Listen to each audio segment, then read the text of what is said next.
Nouveau journal sur True TV. Merci de nous rejoindre. Retour au bercail pour Ladji Coulibaly, l'ex-député dissident du Parti du Lion. Il y a 4 ans, soit en 2017, qu'il tournait volontairement le dos à l'UPC. Dans ce journal, nos reporters vous donneront les raisons de son choix.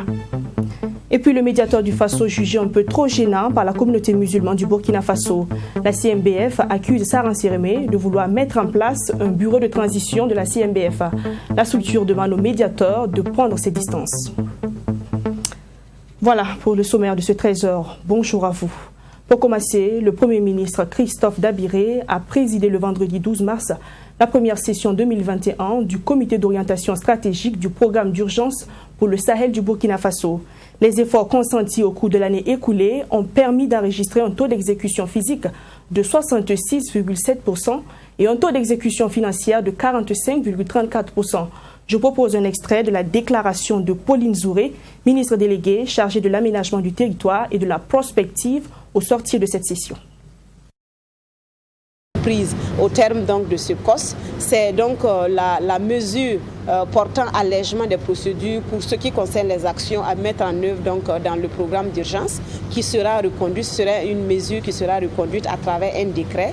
Et l'autre élément aussi, c'est qu'on a adopté donc le fait que le programme d'urgence doit constituer une opportunité qui doit nous permettre donc de revisiter l'ensemble donc de la gouvernance, des textes, des procédures au niveau donc des collectivités, en donnant beaucoup plus de pouvoir donc aux gouverneurs, en donnant beaucoup plus de pouvoir à certains acteurs donc décentralisés et déconcentrés pour permettre une plus grande fluidité des actions et permettre aussi que nous puissions avoir une célérité donc dans la réalisation des investissements et aussi dans la réception donc des investissements, parce que vous l'aurez constaté que durant les 4 ans, nous avons cumulé donc des actions d'investissement qui ont été faites dans les territoires, mais qui n'ont pas pu être réceptionnées à cause donc des aléas sécuritaires. Donc ça a été une halte au cours duquel donc on a réfléchi à cela. Et cela a permis en tout cas de prendre une résolution concernant donc cet aspect.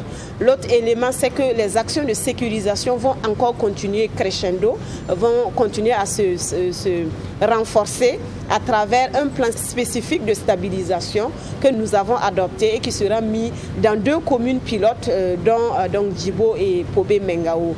Donc l'ensemble donc des acteurs concernés, que ce soit les forces de défense et de sécurité, que ce soit donc les acteurs déconcentrés au niveau donc de l'administration déconcentrée, seront donc mis à contribution pour que nous puissions en tout cas réussir le succès et la garantie donc d'une mise en œuvre réussie donc de ce plan donc de résilience et de stabilisation.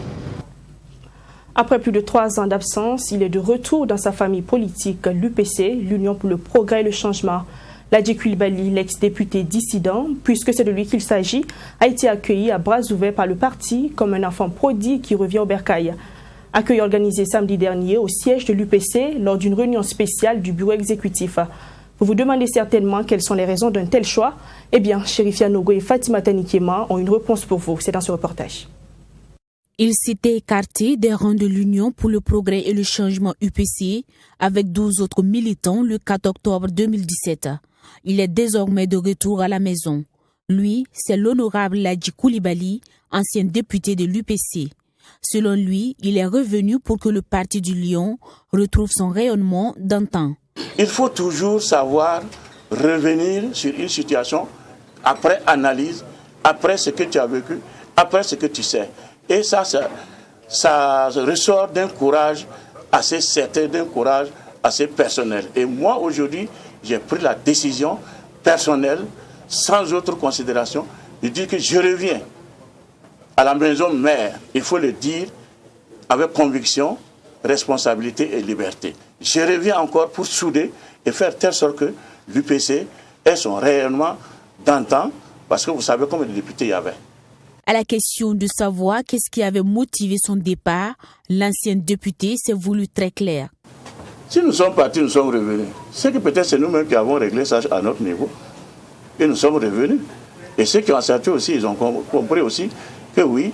Qu'est-ce que j'ai dit? J'ai dit, viens, on va s'asseoir, viens, on va faire bagarre. Mais cette bagarre-là ne doit pas aller loin. Ce n'est pas une bagarre, je vous ai dit aussi que c'est peut-être une mésentente. Ne se trompe que celui qui n'agit pas. Mais se tromper, c'est qui? Moi, en le faisant, je ne peux pas dire que je me suis trompé. C'est l'autre en face qui va dire que je me suis trompé. Pour les responsables du parti, c'est un retour à la maison.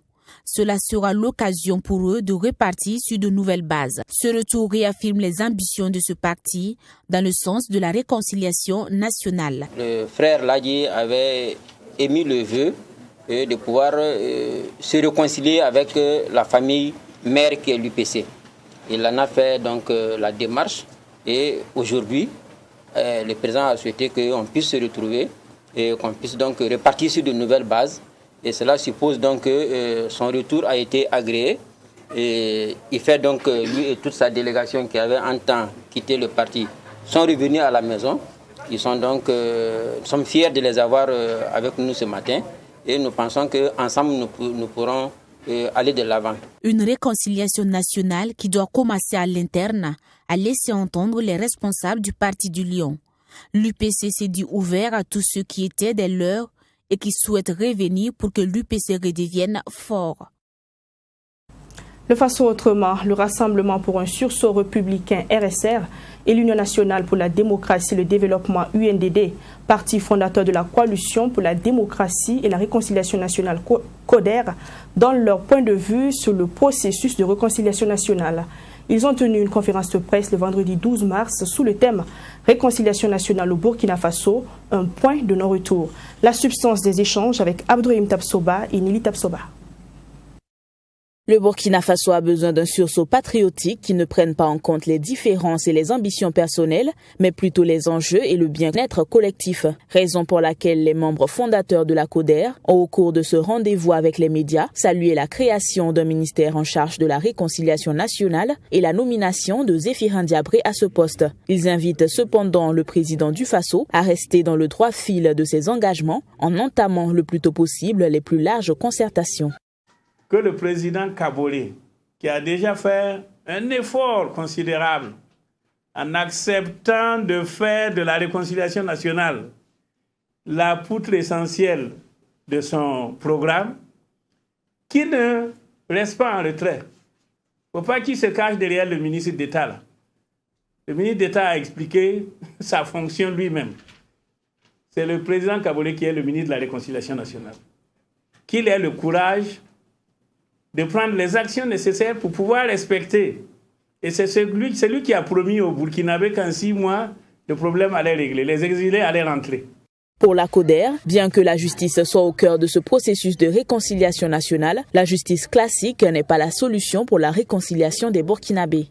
Nous avons besoin de la réconciliation pour nous mettre ensemble, pour être une nation, pour pouvoir faire du Burkina Faso le dénominateur commun de nous tous.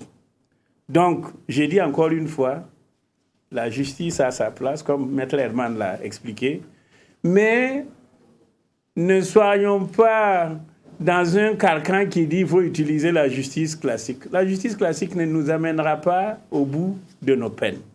Le Faso autrement, le Rassemblement pour un sursaut républicain RSR et l'Union nationale pour la démocratie et le développement UNDD ont également salué la pertinence du thème choisi pour la célébration du 11 décembre 2021 à Zignaré dans le plateau central, qui est réconciliation nationale et cohésion sociale, devoir et responsabilité de tous pour un développement durable au Burkina Faso.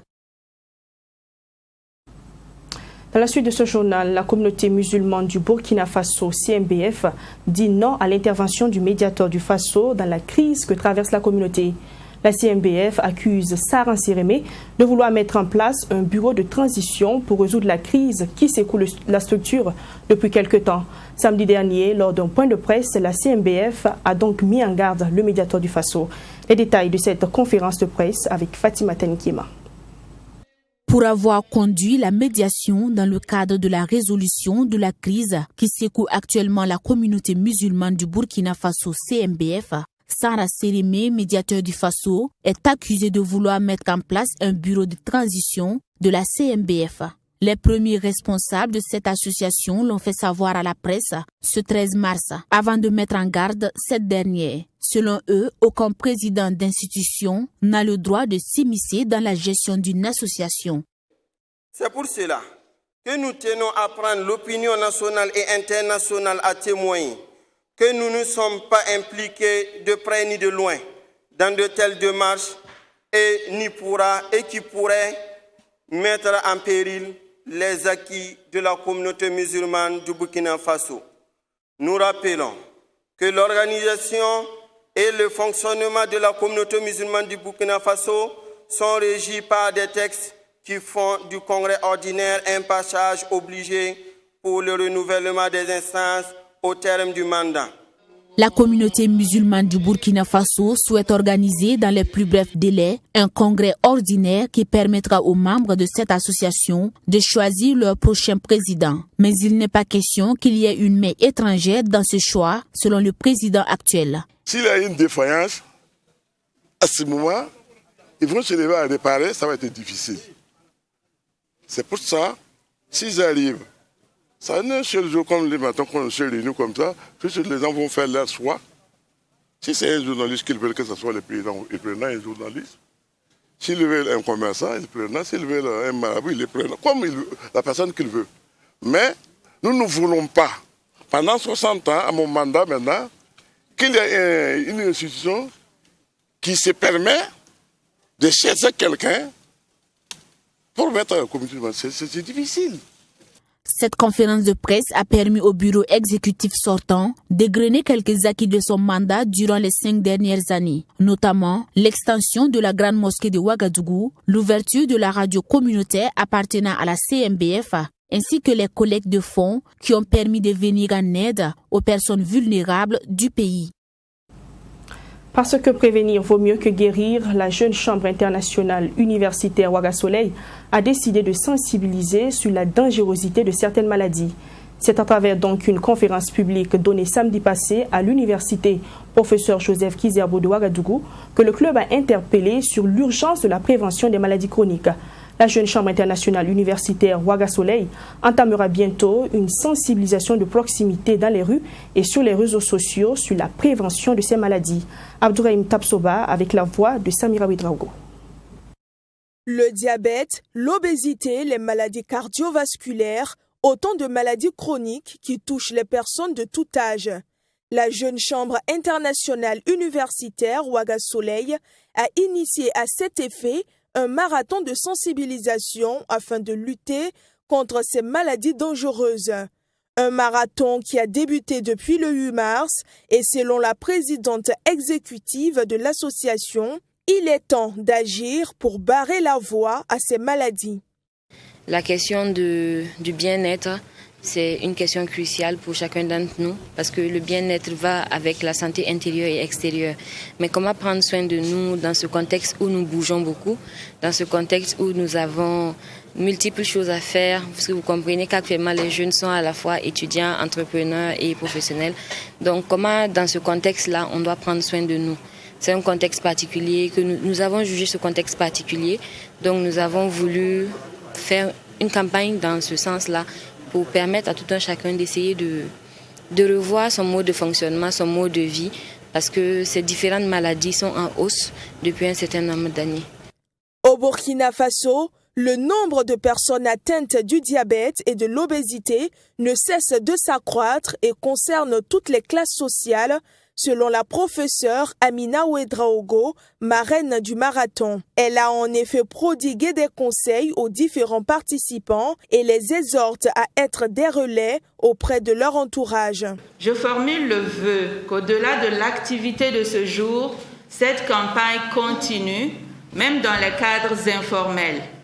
Et je vous exhorte à être des citoyens modèles autour de vous. Diminuez le porc au four, diminuez la bière, arrêtez le tabac, ne touchez pas à la drogue. Toutes ces actions permettront d'améliorer votre santé et de la maintenir.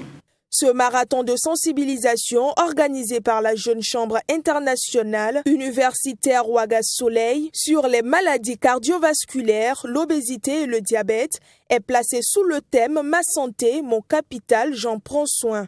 Une campagne de communication de proximité débutera dès le lundi prochain dans les rues et aussi sur les réseaux sociaux à travers l'hashtag « Ma santé, mon trésor ». 2 moulins à grains pour les femmes de Kalenga dans la province du Zunwego. Le don est du programme des Nations Unies pour le développement PNUD. Ces machines qui fonctionnent à l'énergie solaire soulageront un tant soit peu les femmes de la localité. Cérémonie de réception jeudi dernier avec Mamitria Nakamabo.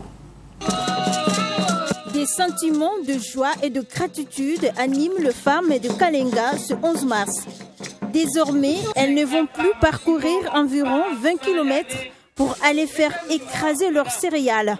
En effet, elles viennent de bénéficier de 2 moulins à l'énergie solaire. Elles peuvent venir déposer leurs céréales ici, aller travailler, revenir le soir prendre la farine pour d'autres activités. Donc ça va vraiment, ça peut vraiment contribuer au développement de la localité, mais également à l'épanouissement et la promotion de l'autonomisation de la femme. Première du genre au Burkina Faso, ce don s'inscrit dans le cadre de la mise en œuvre du programme de microfinance du Fonds pour l'environnement mondial. Ce projet consiste à mettre à la disposition des femmes de Kalenga des moulins solaires afin qu'elles puissent générer de revenus pour réinvestir dans l'environnement. Nous avons la perspective d'accompagner les dames à pouvoir mettre en place un champ pour la production de céréales bio qui pourra être transformé plus tard en farine ou autre, labellisé dans la région ici, labellisé Zunwego si on le souhaite bien. Et notre souhait, c'est vraiment de les accompagner à pouvoir améliorer sincèrement leurs conditions de vie. À cette même cérémonie de remise de moulins solaires, les femmes de Kalenga, localité située dans le Zunwego, ont soumis des doléances aux autorités présentes. Des doléances qui ont été bien reçues par le parrain de la cérémonie, Bruno Dipama, directeur général du Fonds permanent pour le développement des collectivités territoriales. La construction d'un CSPS, c'est un investissement structurant. Et nous avons dit qu'avec monsieur le maire de la commune de Guiba, dont relève le village de Kalenga, nous allons étudier la possibilité de pouvoir mettre en œuvre un projet de réalisation d'infrastructures sanitaires au profit des populations de cette localité. Et selon le coordonnateur national du projet, l'objectif de ce don est d'amener les femmes à être plus opérationnelles. Cela leur permettra aussi de sortir de la pauvreté. Elles seront donc au cœur de la gestion de ces moulins. À la page culture de ce journal, on parle de vernissage. 9 artistes burkinabés ont magnifié la femme à travers leur toile. Ce cadre d'expression est l'initiative de l'épouse de l'ambassadeur de l'Union européenne au Burkina Faso. Cette soirée vernissage a un double objectif selon son organisatrice. Redonner d'abord espoir aux artistes dont les activités ont pris un coup du fait du Covid-19 et ensuite magnifier la femme. Maxime Chanel-Bambara, images et commentaires. Journée de la femme, c'est le thème de cette soirée vernissage organisée dans un cadre privé par l'épouse de l'ambassadeur de l'Union européenne au Burkina Faso.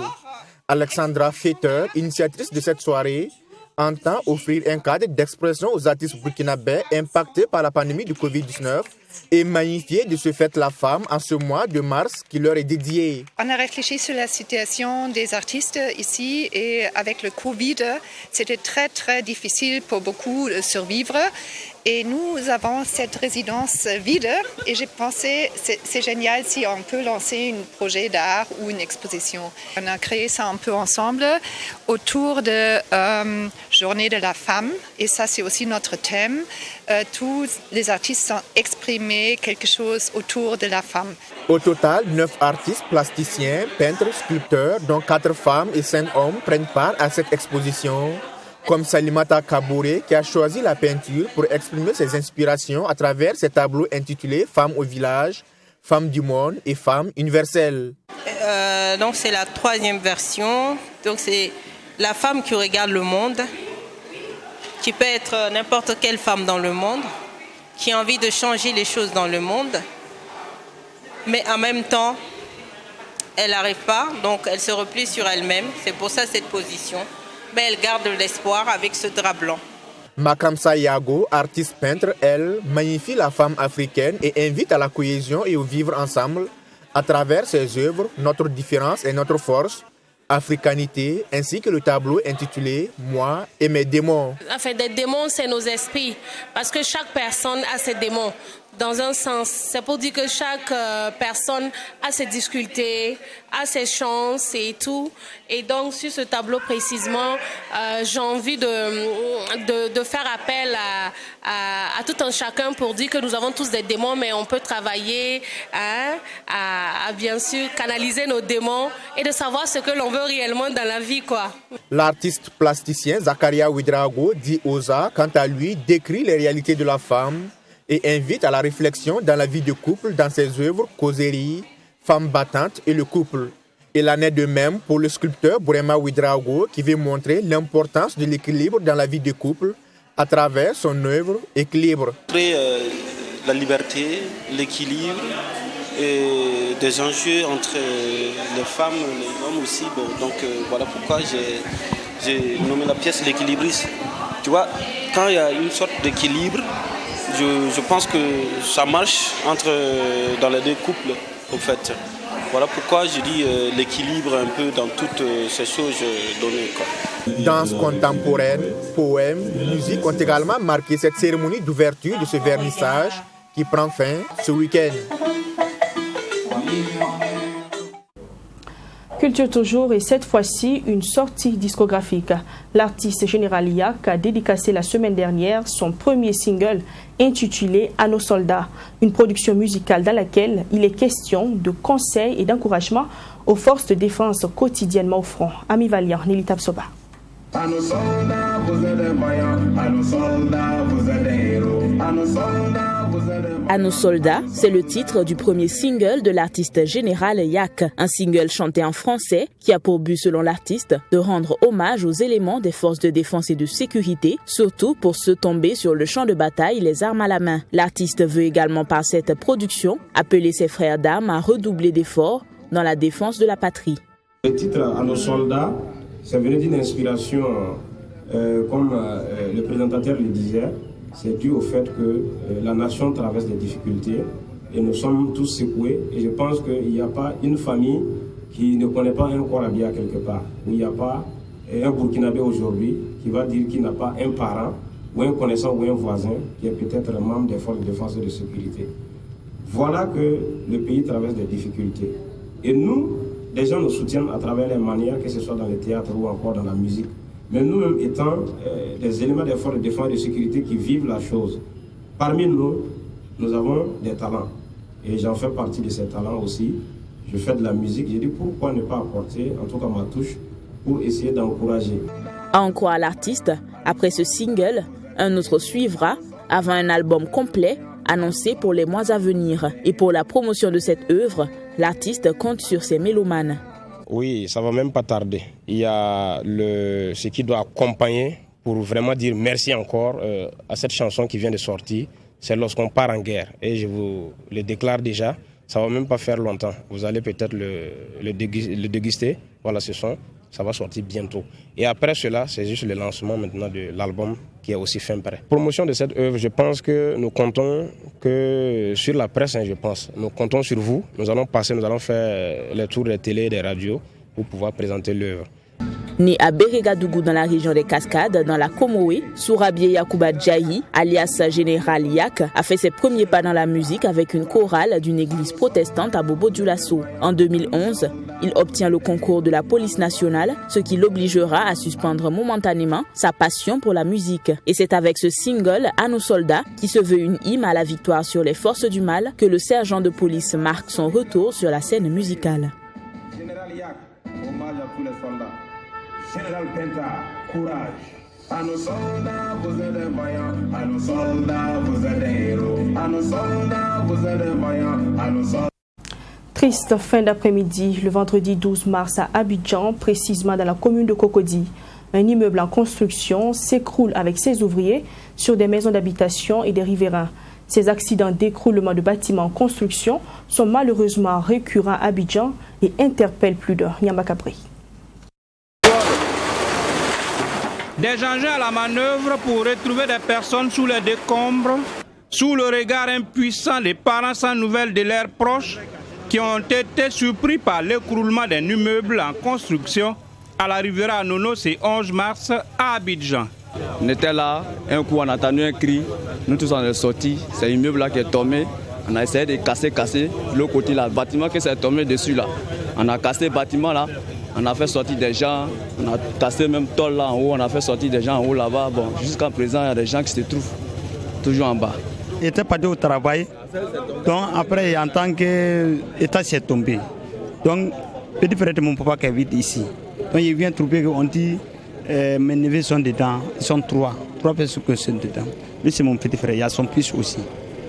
Donc le moment est là, chaque soir, mais maintenant c'est après-midi aussi là, ils jouent en bas des dalles là. On ne sait pas s'ils sont en bas des dalles ou bien c'est à côté, on ne sait pas. Mais le moment on doit les trouver ici là. Les sapeurs-pompiers militaires déployés depuis plusieurs heures font de leur mieux pour porter le secours régalien. On a été appelé aujourd'hui à 14h17 pour l'effondrement d'immeuble, l'immeuble que vous voyez derrière moi. Arrivé sur les lieux, on a pu évacuer 11 personnes toutes vivantes. Et on nous a dit qu'il y a 5 personnes qui sont sous les décombres. Ce sont ces 5 personnes que nous sommes en train de rechercher actuellement. À Abidjan, il ne se passe plus un mois sans qu'on assiste à ce genre de sinistres, des bâtiments qui s'écroulent et la vigilance des structures en charge de la construction devrait être de mise. Et je me rappelle que ce bâtiment, nous l'avions déjà visité en son temps parce qu'il penchait déjà. Alors nous avions envoyé une équipe qui, déjà sur place, savait que les services du ministère de la Construction étaient déjà passés parce qu'il y a un marquage qu'on fait. Voilà, et c'était arrêter le chantier. On ne sait pas par quelle magie ils ont repris le chantier. Vous voyez vous-même les décombres. C'est un chantier qui partait au niveau de R+4, R+5. Des heures de recherche, certains parents s'impatientent pendant que d'autres implorent le ciel. Voilà, ce que moi je peux vous dire, c'est seulement qu'envoyer des machines pour sauver la vie des gens. Puisqu'actuellement il y a beaucoup d'hommes dedans, il y a plus de personnes dedans actuellement qui sont encore couchées. On ne sait pas, on lance les numéros, ça passe, ça sonne, mais ils ne décrochent pas. On ne sait pas s'ils sont en vie ou ils sont morts depuis 14 heures. Les machines qu'ils ont envoyées là, c'est un enfant qui est sur la machine, ils n'arrivent même pas à maîtriser la machine. Là on voit des machines qui vont sauver la vie des gens. À cette heure, je pense que tout le monde a les yeux rivés vers le ciel, demander à Dieu, implorer sa clémence.